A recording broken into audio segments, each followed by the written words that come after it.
Welcome back to Autism at Home, brought to you by us at Early Autism Project Malaysia through our non-profit initiative, The Hope Project. My name is Jochebed Isaacs, and it's so nice to see you again.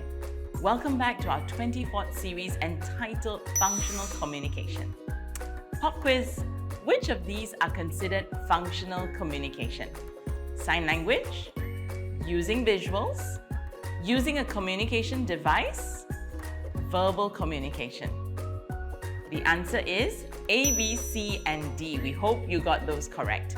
Any of these, of course, would be appropriate as functional communication because as long as someone is able to understand a child easily. And so we are often asked at EAP about teaching our kiddos to communicate using sign language. And even in typical baby development, baby sign language is actually quite popular, teaching babies early on to use some simple signs, for example, signing milk instead of crying, or for more. It is also certainly easier to pair words with gestures for young children to understand better. Take, for example, how we teach receptive instructions would be with the gesture cued instructions first, like bye, because there is a physical prompt or cue for a child. And it's so natural to pair yay with hand clapping or a hooray in the air. Most of us would definitely be familiar with some sign language by now.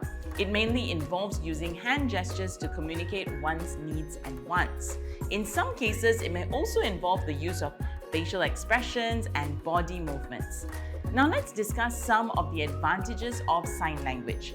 Firstly, it doesn't require any materials, zero tech, which then essentially means it's free and in a way portable. It can be used anywhere and anytime.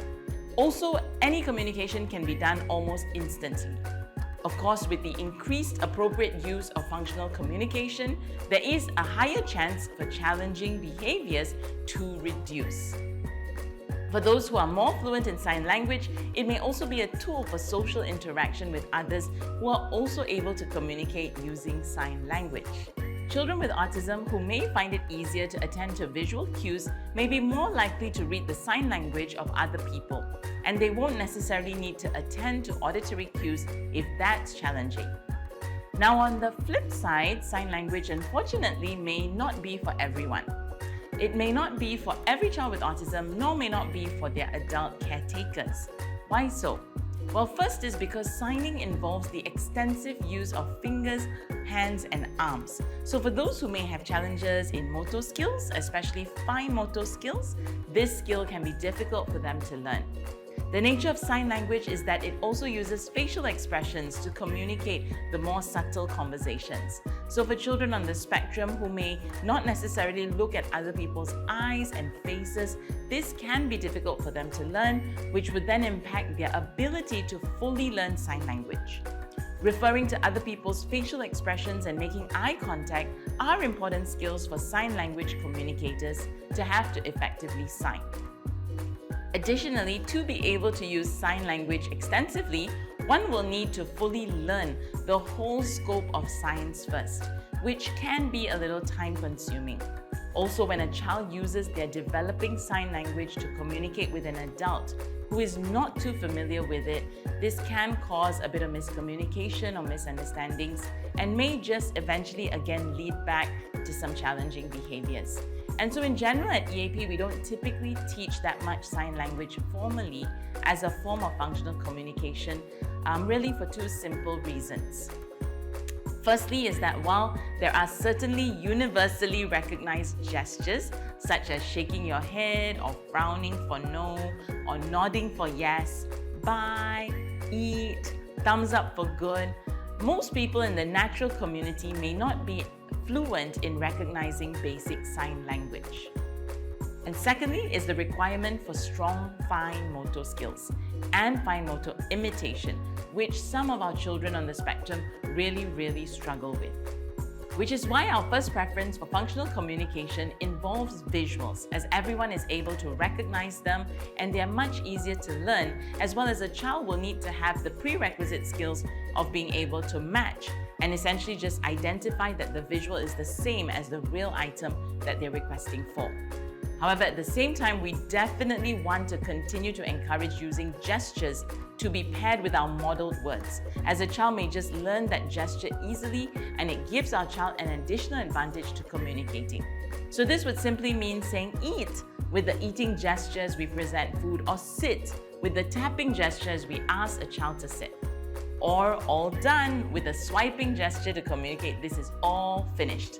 And definitely the usual nodding head for yes, shaking head for no, and hi, bye, and hooray as well. Just a gentle reminder to be careful with certain gestures that could be overgeneralized, such as more. This is actually a concept that some kiddos on the autism spectrum tend to use for everything, and it becomes difficult to determine what they're actually wanting more of. Again, visuals would make it easier, as the child could pick if they wanted a specific food, drink, or play item.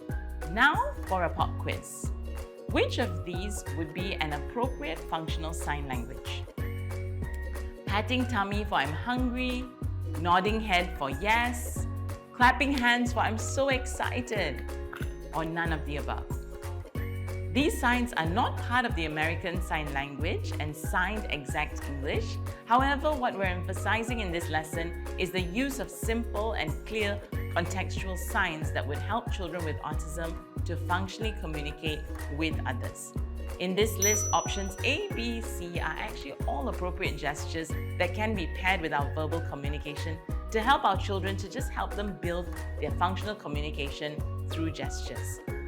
Now it's your turn. Assess if you're currently pairing your verbal communication with any sign or gestures. Then you can check the list of suggested common gestures that you can use with your child at home to build their functional communication. Select a few easy, repetitive ones and then start pairing. And that's it for our lesson on signs and gestures. In the next lesson, we'll be talking all about the picture exchange communication system. Do stay tuned. Thank you very much for your support. And with the amount of interest we have received online, we've actually started providing online services and have worked with clients in other states of Malaysia, as well as other countries such as New Zealand, Philippines, Singapore, Switzerland, Indonesia, China, and Brunei. So do get in touch with us for more information by scanning this QR code. If you haven't already, do check out our online resource platform, Autism at Home, which has all the lesson videos, corresponding articles, and downloadables available for you for free.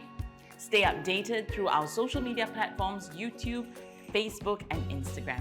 And do click on the subscribe and follow buttons to get more information. Thank you so much for watching, and we'll see you very soon.